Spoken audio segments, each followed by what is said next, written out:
नमस्कार, आदाब, सत श्री अकाल, hello and welcome to your own channel score 360।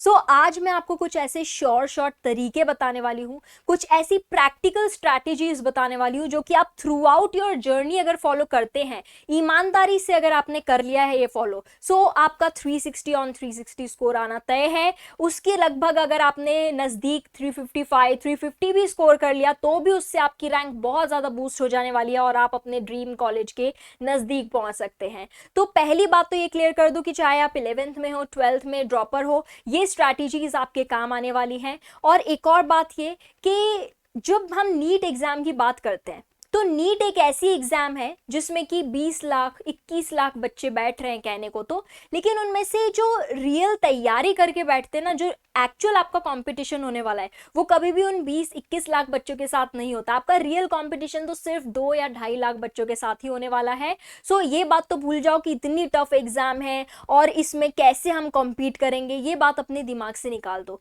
दूसरी बात ये कि जिस भी एग्जाम का सिलेबस फिक्स्ड है, आपको पता है सिलेबस, आपको उसका सोर्स पता है कि कहां से पूछ रहे हैं और आपको मिनिमम 2 साल मिल रहे हैं उसके लिए, ऐसी एग्जाम डेफिनेटली डुएबल होती है। फर्स्ट अटेम्प्ट में आप निकाल सकते हो, फर्स्ट में नहीं भी निकली तो नेक्स्ट में आप डेफिनेटली इसको क्रैक कर सकते हो। So now talking about the important points which you need to keep in your mind to stay focused और प्रॉपर एक अप्रोच के साथ ही आपकी डायरेक्शन में प्रॉपर चलती रहे जर्नी, उसके लिए ये पॉइंट्स आपको दिमाग में रखने हैं। तो सबसे पहली बात तो आपने सुना ही होगा कि एनसीईआरटी, ठीक है। अब एनसीईआरटी का क्या करना है? क्या सिर्फ रीड करने से हमको इतने अच्छे मार्क्स आ जाएंगे? क्या सिर्फ रीड करने मात्र से हमारे क्वेश्चन सॉल्व हो जाएंगे क्या?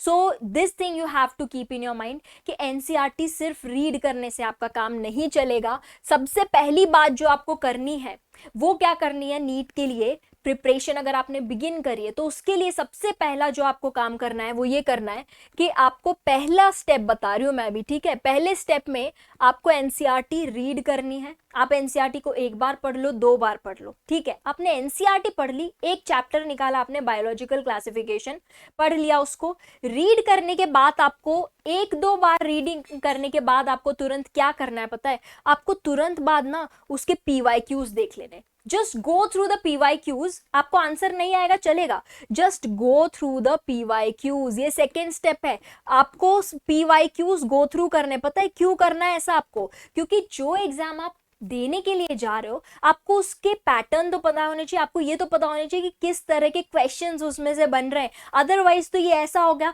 कि आप कोई गेम खेलने जा रहे हो, आप फुटबॉल की फील्ड पे जा रहे हो, आप उसके रूल ही नहीं पता है, आप बेमतलब की मेहनत कर रहे हो, दौड़ रहे हो इधर से उधर, खुद ही के गोल में गोल कर दिया तो वैसी बात हो जाएगी। सो इसलिए आप जो एग्जाम देने बैठ रहे हो you should know the pattern of it, क्या पूछ रहे, कहाँ से पूछ रहे, ये आपको समझ में आ जाना चाहिए। और जब आप पढ़ लोगे एनसीईआरटी को, 1-2 बार रीड कर लोगे और जब आप उसके पीवाईक्यूज देखोगे ना तो आपको समझ में आने लगेगा कि जो क्वेश्चंस होते हैं वो कैसे एनसीईआरटी की लाइन से ही पूछे जा रहे हैं, कैसे एनसीईआरटी की मैप जो आपके टेबल्स हैं, डायग्राम्स हैं, उनमें से क्वेश्चंस आ रहे हैं। आपको ये बात समझ में आ जाएगी। जब आप ये बात समझ जाओगे ना बच्चों, ये क्यों बता रही हूं मैं सबसे पहले करने के लिए पता है? ये बात समझते ही आप बहुत इंपॉर्टेंट एक जो आपकी क्लैरिटी आ जाएगी वो ये रहेगी कि आप कंटेंट को फिल्टर करना समझ जाओगे। पता है, आप ना कंटेंट को खुद से फिल्टर करना सीख जाओगे। ये क्या होता है भाई? मतलब ये कि क्या रेलेवेंट है और क्या इररेलेवेंट है वो आप खुद ही समझ जाओगे। क्योंकि कई सारी कोचिंग्स में जो मॉड्यूल्स होती हैं वो इतना ज़्यादा इररेलेवेंट कंटेंट सप्लाई करती हैं बायोलॉजी के लिए, जो कि बिल्कुल अननेसेसरी है। अब देखो क्वेश्चंस बायो में आपको कितने लगाने हैं? 90 क्वेश्चंस, 90 क्वेश्चंस करने हैं ना। 90 क्वेश्चंस करने के लिए अगर आपको इतना सारा मैं पढ़ाऊं, ओके, उनमें से 90 क्वेश्चंस आने वाले, तो ये जो आपका टाइम जा रहा है इस टाइम को आप यूज कर सकते हो फिजिक्स केमिस्ट्री के लिए। थ्रू आउट जर्नी आपका ये जो इतना सारा टाइम वेस्ट वो मॉड्यूल्स को पढ़ने में हो रहा है, आप उसको यूटिलाइज करो। So instead of reading so much irrelevant content, आप सिर्फ रेलेवेंट कंटेंट पढ़ेंगे। क्या कंटेंट पढ़ेंगे? एनसीईआरटी पढ़ेंगे। सिर्फ एनसीईआरटी में से 90 नहीं तो 88 क्वेश्चन तो पक्का डायरेक्ट बनने वाले। वैसे तो 2023 का क्वेश्चन पेपर देख लो, पूरे के पूरे क्वेश्चन ही डायरेक्ट एनसीईआरटी से थे, पूरे 100% क्वेश्चंस डायरेक्ट एनसीईआरटी से थे। तो नहीं भी हुए तो इतने क्वेश्चंस तो आप लगा के आओगे सही, और वो 2 क्वेश्चंस के चक्कर में जो टाइम जाएगा उसमें तो सब कुछ बर्बाद हो जाता है। तो इसलिए मैं ये पहली बात करने को बोल रही हूँ, बहुत ज्यादा इंपॉर्टेंट और बहुत ज्यादा बेसिक बात है जो कि सब स्किप कर देते हैं बच्चे। ओके, सो आप कंटेंट फिल्टर करना समझ जाएंगे इससे। अब क्या होगा, आपने रीडिंग कर ली एक बार, और इसके आगे बढ़ने से पहले एक पॉइंट मैं हाईलाइट कर देती हूँ कि बहुत सारे बच्चे ये पूछ रहे हैं, ये कंफ्यूजन में है कॉन्स्टेंटली कि जो हमारा सिलेबस है, ये जो रिडक्शन हुआ है एनसीईआरटी में से, हम वो चैप्टर्स पढ़ें ना पढ़ें, क्या करें। तो देखिए अभी 2023-2022 में जैसा पैटर्न चल रहा था, उस पैटर्न के हिसाब से आपको पता है कि कैसे किस टाइप के नीट में क्वेश्चंस आ रहे हैं। जोलॉजी में जो थे 2 पार्ट्स थे, बॉटनी के 2 पार्ट्स थे, पार्ट ए और बी, है ना। बॉटनी में भी 2, जोलॉजी में और बॉटनी में दोनों में जो पार्ट ए होता है उसमें कितने कितने क्वेश्चंस आ रहे हैं, 35 क्वेश्चंस आ रहे हैं। और बी पार्ट जो है उसके अंदर कितने क्वेश्चंस आ रहे हैं आपके, 15 क्वेश्चंस आ रहे हैं। ओके, सो ऐसे टोटल क्वेश्चंस 100 है, लेकिन इसमें से आप 10 क्वेश्चंस छोड़ सकते हो। मतलब आप बॉटनी में से भी 5 क्वेश्चंस को छोड़ सकते हो और जोलॉजी में से भी 5 क्वेश्चंस को आप छोड़ सकते हो। मतलब इंटरनल चॉइसेस हैं आपके पास। और जो पार्ट बी में ये 15 क्वेश्चंस आ रहे हैं, यही 15 क्वेश्चंस इस बार भी और पिछली बार भी जो आए थे 2023 में और उसके पहले भी, वो क्वेश्चंस कहां से आए थे, जो रिड्यूस सिलेबस था ना, रिड्यूस सिलेबस में से।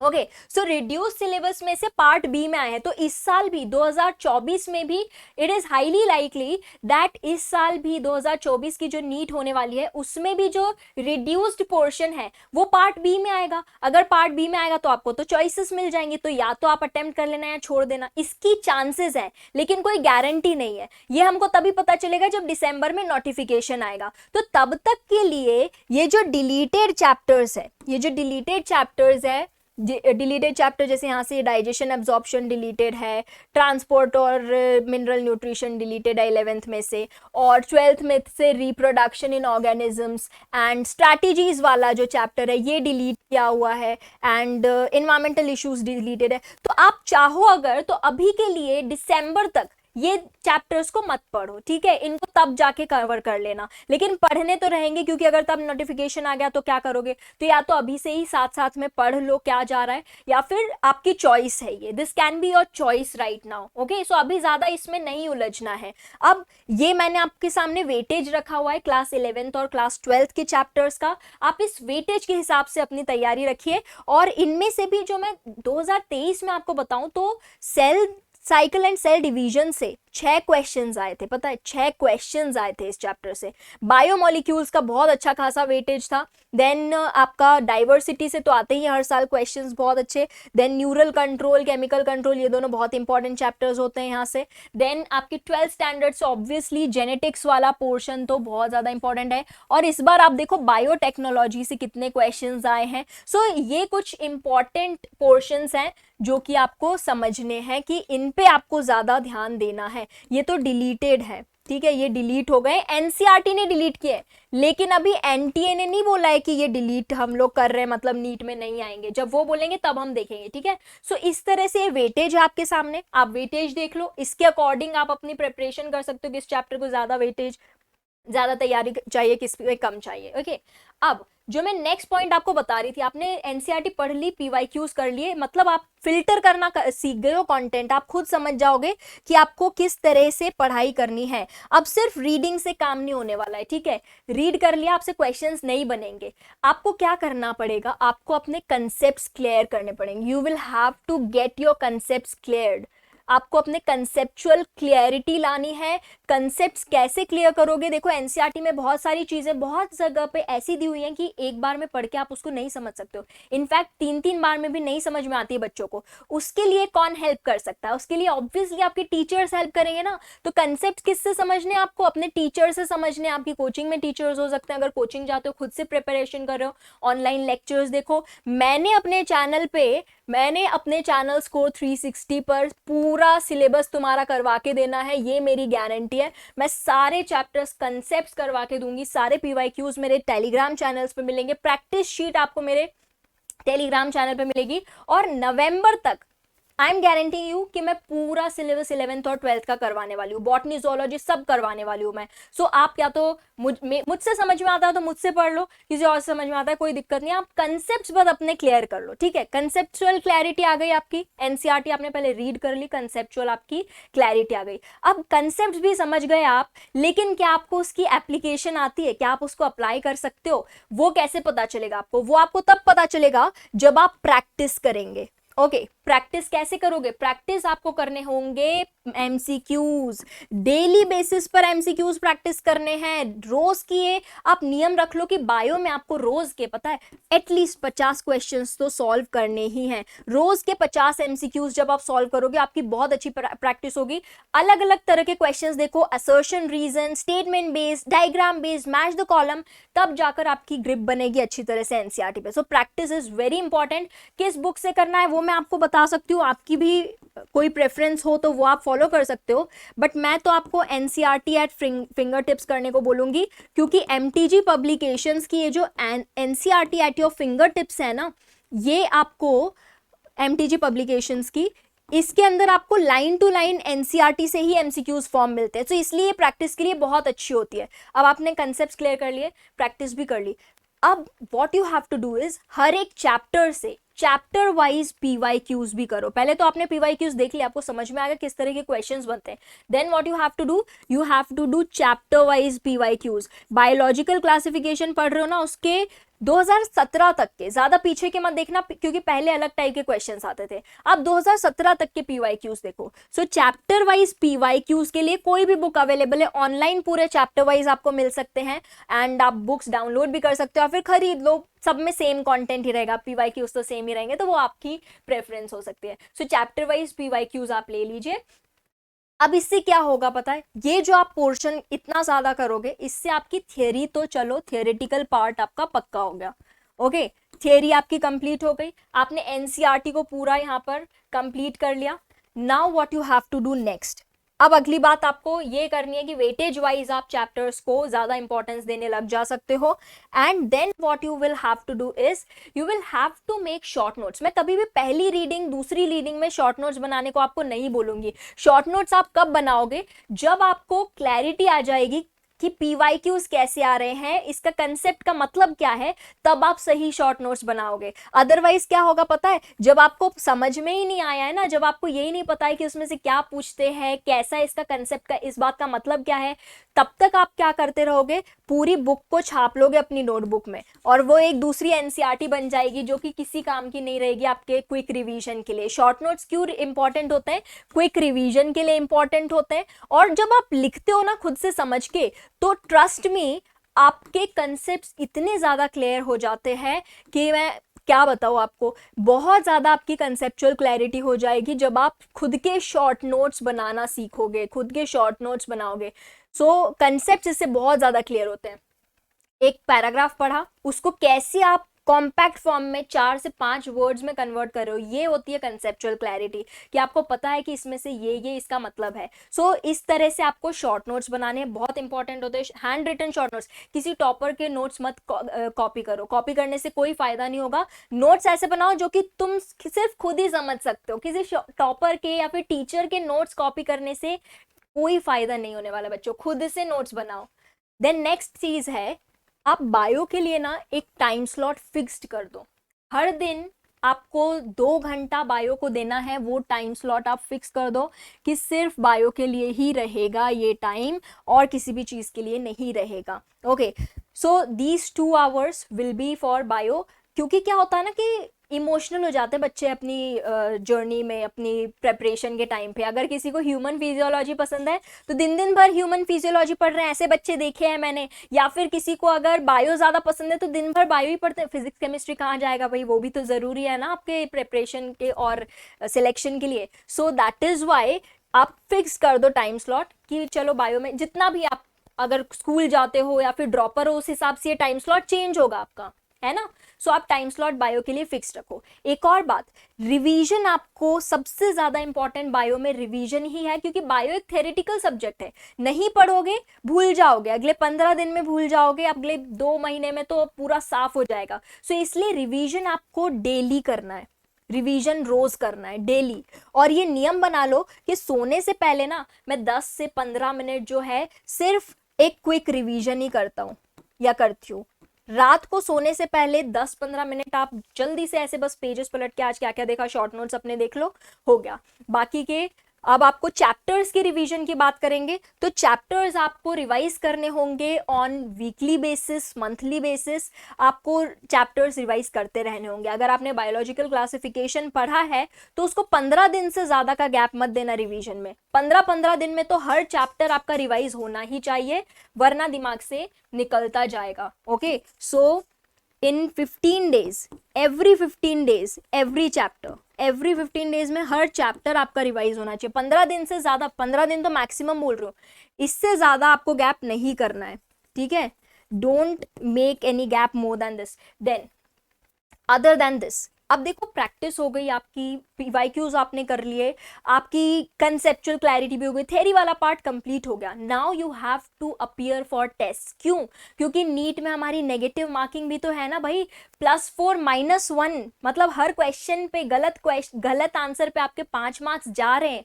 तो ये आपको पूरी तरह से डुबा सकती है नेगेटिव मार्किंग। और नेगेटिव मार्किंग को टैकल करना आप तभी समझ पाओगे जब आप टेस्ट दोगे, तभी आपको समझ में आएगा कि कितनी ज्यादा नेगेटिव मार्किंग क्रिटिकल होती है और आपको कैसे उसको अवॉइड करना है। जब आप प्रैक्टिस करोगे, एक के बाद एक टेस्ट देते जाओगे, तो आप इसको बहुत अच्छे से मास्टर कर लेंगे। सो टेस्ट देने के लिए आप कोई भी टेस्ट सीरीज ज्वाइन कर सकते हैं, जो भी नॉन टेस्ट सीरीज है, आकाश, एलन की, पीडब्ल्यू की, जो भी टेस्ट सीरीज ज्वाइन करना चाहेंगे वो टेस्ट सीरीज ले लीजिए। अगर कोचिंग जा रहे हैं तब तो वेरी वेल, वहीं पे आपके टेस्ट हो जाएंगे रेगुलर। अदरवाइज कोई टेस्ट सीरीज ज्वाइन करो, उससे आपको अपनी परफॉर्मेंस की एनालिसिस मिल पाएगी।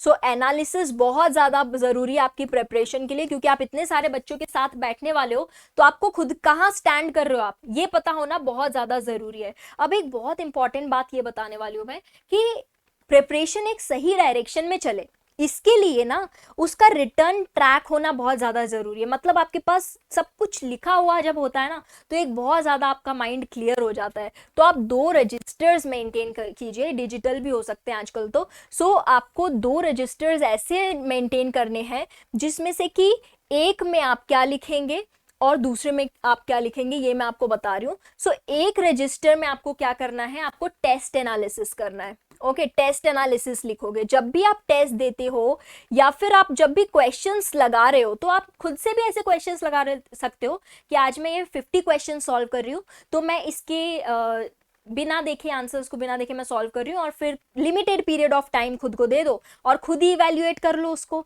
सो आपको इस रजिस्टर में टेस्ट एनालिसिस करना है, जिसके अंदर आप रॉन्ग आंसर जो भी हुआ है वो आपका रॉन्ग क्यों हुआ है वो लिखना है। रॉन्ग आंसर को एनालाइज करेंगे, ओके, गलत आंसर्स को एनालाइज करो, और इसके थ्रू आप रिवीजन भी कर सकते हो। उस टाइम पे आपने क्या कंसेप्चुअल गलती की थी, या फिर आपको याद नहीं था इसलिए आपने गलत किया, तो आप जब बाद में इस टेस्ट एनालिसिस को खोल के देखोगे ना, तो आपको समझ में आएगा कि अच्छा मैंने ये उस टाइम किया था, अब मुझे ये नहीं करना है। सो इसलिए आप टेस्ट एनालिसिस बहुत ज़्यादा ज़रूरी है आपका, ये इसमें आप ये सारी चीज़ें टेस्ट से रिलेटेड लिख सकते हो। देन सेकेंड रजिस्टर में आप क्या लिखोगे, सेकेंड रजिस्टर में आपको अपना टारगेट्स का रिकॉर्ड रखना है। टारगेट्स का रिकॉर्ड, टारगेट्स का रिकॉर्ड कैसे कि चलो आपने एक टारगेट बनाया इस वीक का, इस वीक में आपने टारगेट बनाया कि इस वीक में मैं बायो के 6 चैप्टर्स करने वाली हूँ, या फिर 4 ही चैप्टर्स होने वाले मेरे, और आपने डेली का भी टारगेट बनाया कि आज के दिन मेरा ये वाला चैप्टर कंप्लीट होने वाला है, आज के दिन मेरा प्लांट किंगडम कंप्लीट हो जाएगा। सो टारगेट रिकॉर्ड्स में आपको क्या करना होगा, टारगेट रिकॉर्ड्स में आपको डेली, वीकली और मंथली टारगेट्स लिखने हैं।